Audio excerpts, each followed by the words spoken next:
you very much. Very kind. Thank you. Very kind. Ladies and gentlemen, thank you so much for having me here today. It is indeed an honor and pleasure for me to be here at such a high-profile event to speak about the very important topic of furthering trade between CEEC and China. 女士们、先生们，非常感谢各位今 Ladies and gentlemen, thank you very much for inviting me here. I'm very honored to be here. Introducing me or not introducing me. I'm Terence T, an Associate Professor of Finance at the ESCP Europe Business School. And on my card, it says that I'm an advisor and commentator. I guess, therefore, I am. In addition to my teaching, I have worked with the EU, the World Economic Forum, and the International Trade Center. And I've been helping companies to identify new growth opportunities using megatrends, my area of expertise. In the next 19 minutes or so, I would like to share with you some thoughts as to why it is important to trade further between China and CEEC and what kind of challenges there could be. The subject of trade is of great importance, not only because it is an essential part of my research, it is also because it is something that I have to live with.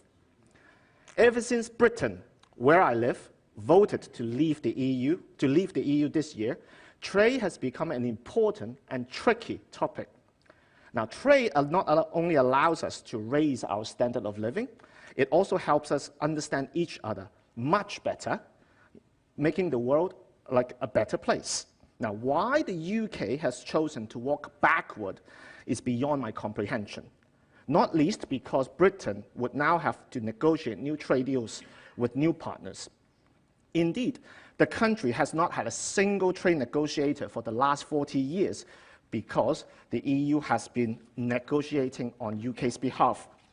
So in my opinion, Britain's decision to leave is nonsense, as trading is a guaranteed path to prosperity and wealth creation. Contrast such backward and inward-looking tendency to that of China. In addition to the many policies that it has implemented, the fact that China Inc. is open to business speaks volume for this economic miracle. Just look at China's trade with different regions in the past 10 years. As you can see on the chart, the value of trade between China and various parts of the world has been growing at some 20% each year, every year. Now, what these figures tells us is that the trade between CEEC and China has also risen, reaching some 56 billion US dollars. But compared to other regions, there's still plenty of room for growth in the trade between the two economic blocs. What the figures do not say, however, is the kinds of goods and services that are being traded. Let me briefly mention some. Whereas Africa buys a huge variety of goods from China, China imports mostly resource-based goods, including energy-related, mineral, and agricultural products. As for the Middle East, while China has been importing from the region petroleum, fertilizers, chemical products, and metals, China has been exporting to the region textiles, clothing, as well as fruit products. In recent years, though, the types of goods that have been exported have actually moved up the value chain. Now they include LED television, telecommunications equipment, microwave, light trucks, and motorcycles, etc. As for the CEEC, China's exports to this part of the world include machinery, base metal, textile, raw material, furniture, and toys. Some of the items that CEEC exports to China include amber, crystal, food products, baby care and healthcare products, household products, cosmetics, and alcohol and liqueur. But trade, as you can imagine, is not just about exchanging goods. It is also about investment. From 2013 to 2015, investment by Chinese enterprises in this region has exceeded 5 billion US dollars, up from 3.5 just 2 years ago. The investments primarily goes into sectors such as machinery, chemicals, telecommunications, logistics, commerce and trades, new energy sources, financial services, and agriculture. In the other direction, investments by CEEC companies has exceeded $1.2 billion in areas such as mechanical manufacturing, auto parts, chemicals, financials, and environmental protection. I'm hoping that from both Mr. Ni from the Beijing Municipal Commission of Commerce, Mr. Strats from Central Bank of Latvia, and Mr. Michalik, sitting next to me, from Lutz Special Economic Zone, will be able to share more with us on how the trade between China and CEC will enlarge and expand further. I'm also hoping that Mr. Wang from the China Construction Bank will tell us more about the finance aspects of trade. Now, these statistics shown here, however, while encouraging, do not really say much about where trade between China and CEC could be heading. Given that the business forum is to come up with future plans, I believe that trying to look ahead what could affect trade will allow us to be better informed. So, I can see that there are three benefits for furthering the trade between the two economic blocs. The first is risk diversification. I mentioned at the start that Brexit is going to hurt Britain, but the impact is likely to be far-reaching. An immediate result, I think, is that there will be a long period of uncertainty, not just for the UK, but also for the EU. To deal with this historically unprecedented event, the EU will be distracted from dealing with the economy when banks are still barely capitalized, economic fundamentals remain weak, and unemployment high throughout Europe. Why am I talking about these? The answer is simple, because I think it will be wise for any EU country to have stronger collaborations with non-EU economic powers. Now, with a statement like this, I may come across as a Eurosceptic. I am not. I just think it is common sense not to put all eggs in one large basket. So, and the key, so the key, in my view, is to use the mechanism of this event, to reach out to each other, to open up, and to have more conversations. And I guess trade is now easier to do than before, simply because there is machine translations which can help bridge or language, if not the cultural gaps, as Mr. Vasias from Tilda would hopefully shed some light on. But on top of this, there is another benefit. Different parts of the world have very different strengths, which brings me to my second benefit, the fact that there are actually a lot of opportunities to learn from each other. Around this time last year, on the invitation of the Geneva-based International Trade Center, a joint agency between WTO and the UN, I was asked to give a speech in Doha, Qatar. The topic was on SME and international trade. There on stage, I talk about how advanced Chinese enterprises are when it comes to e-commerce, and that there are lessons that companies elsewhere can always learn. On the stage was a panel member who works for a major US e-commerce giant. His response to my comment and advice was this: Chinese companies thrive because of protectionism, because of how the country has blocked out competition. Now, he obviously misheard me, as I was only saying that we can learn from Chinese companies, especially in how to harness e-commerce technologies. But what he took in conjured up a completely different understanding or misunderstanding. In fact, the debate got so heated that we almost got into a physical fight. Don't worry about it. I'm not prepared to actually repeat this here today. But you can therefore understand that why I feel vindicated and fully satisfied with just 2 months ago, The Economist published an article saying exactly that we can learn not only from the so-called GAFA, Google, Apple, Facebook, and Amazon, but also from the likes of BAT, Baidu, Alibaba, and Tencent. Indeed, on this note, I'm sure that we can learn from companies, from the CEEC as well. So I was really hoping that Mr. Gobis from Let's Telecom would share with us how tech companies can thrive in this region. So, get to learn how, get to know each other, get to learn how each other works. The fact that's my third point, is leading the e-commerce and efficiency-driven innovations leads me to the third benefit, and that is this. China has a lot to offer in terms of technologies. Everywhere in the world, we are seeing more and more extensive deployment of technologies and the use of technologies, and more precisely, automation are going to change dramatically our business, economic, and social landscapes. Take fintech as an example. Just as a long time ago, China was using abacus and money way before many parts of the world, in late 2013, many people, both inside and outside of China, raved about Yuanbao, literally translated as leftover treasure, a money market fund offering roughly double the interest rate banks did. Launched by Alipay, an Alibaba subsidiary, the fund attracted 150 million clients and $93 billion within 18 months. A phenomenal feat. I see a confluence of factors puts China at the forefront of fintech: economic advancement, investor behavior, mobile technology, big data, financial industry liberalization. This tells us something very important.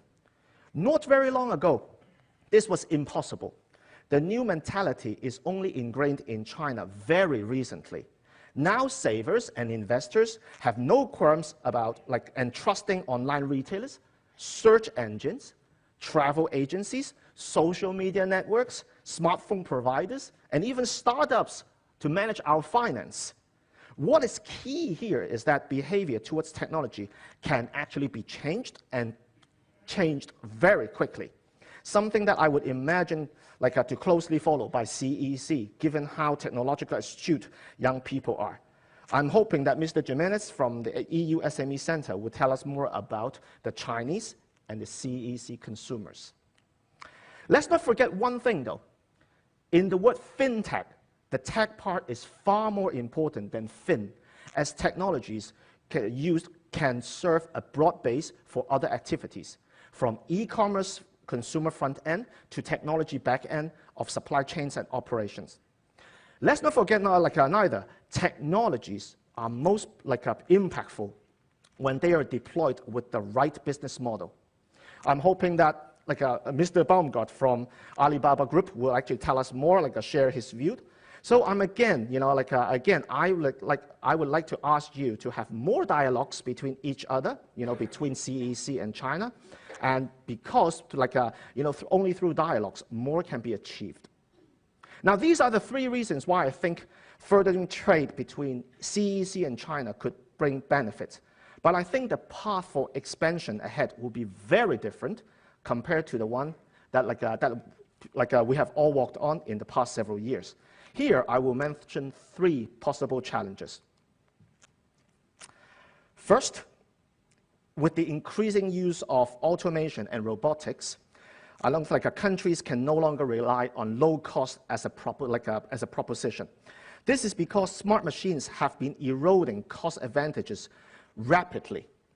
As part of my work looking at how technologies are disrupting businesses and societies, I had a conversation with the managing director at Accenture, one of the largest tech consulting companies in the world.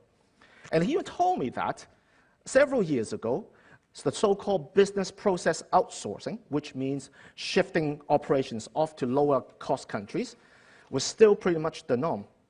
Today, this is replaced swiftly by robotic process automations, which contrasts to business process outsourcing is a form of inshoring. Two notes need to be made here. First, even though I was using the term robotic, it is not only about manufacturing physical products. In fact, the managing director, at Accenture, served insurance clients. To give you another example, last week I was talking to a managing director at Club Med, an international tour holiday operator. She was using the term robots when she was talking about doing marketing.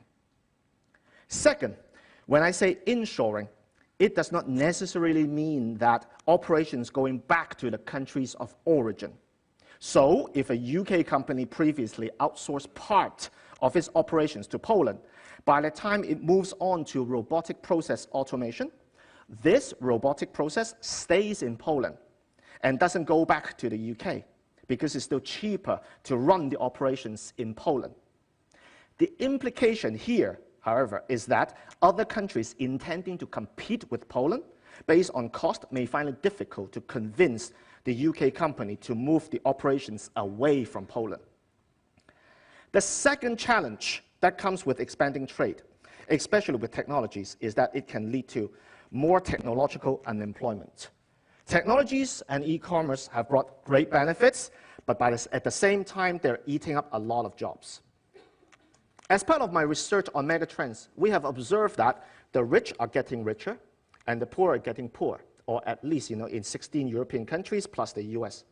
What is happening to the middle income family then? The answer is that they're actually going in that direction. The fact is that they're actually getting poorer over time with the standard of living gradually deteriorating. The reason? Rapid development of automation and artificial intelligence. Machines have been replacing human labor for a long time, no doubt, but it is clear that it is no longer just machines replacing factory line workers and computers taking over basic administrative processes. I'll give you an example. I was speaking to a CFO at a global investment bank in London who was telling me that within the next 12 months, he is to reduce his team from 250 people to just down to 50. That's because the 200 jobs the other people have been occupying, they can actually be done by robots, algorithms, machines. The observations lead me to the third challenge. The fact that automation is quickly eroding even the professional jobs, it is necessary to actually re-examine the kind of educations we're giving to our next generations. I believe in well thought through policies. I believe in fair trade policies, but I believe that they would only work if the education system is providing the right skills and attitudes. The way that many current education curricula is designed is to produce capable administrators. As a business school professor, I see that there are lots of things that need to be changed, at least in the business school, in the business education space. It should be less about technical skills, but far more about dealing with uncertainty and ambiguity, being able to solve problems, and have the right ability to manage both people and robots. I believe that rethinking education is not restricted to universities. At the school level, curriculum should focus on encouraging children to build things rather than process things. It should perhaps concentrate more to make children curious rather than force-feeding them with knowledge. I should have known better. As someone who was born in Hong Kong, born and grew up in Hong Kong, I received an education that was purely based on how much I could memorize. As it turns out, it is grossly ill-suited to prepare for my activities today, especially with the technological change that we have witnessed in the past 20 years. So as a father of two daughters of 4 and 6, I really wonder how well their schools are preparing them for their future lives. Ladies and gentlemen, I believe that I'm at the risk of monopolizing the panel. I will be around today and attend the gala this evening, and I'll be more than happy to have further discussions with you and answer questions. Also, you're very welcome to connect with me on LinkedIn to further the conversations. Lastly, I urge you all to take this opportunity to talk to each other. As Mr. Yang, before we actually had this, before we start, he was making a great point, which I cannot help but to actually mention it here. He was saying that let's not just make this CEEC 16+1, but rather CEEC 16 and China Plus. Try to actually get more out of it. 我就两地合作愉快。 I hope that we will have a good trade in the future. Very much for listening.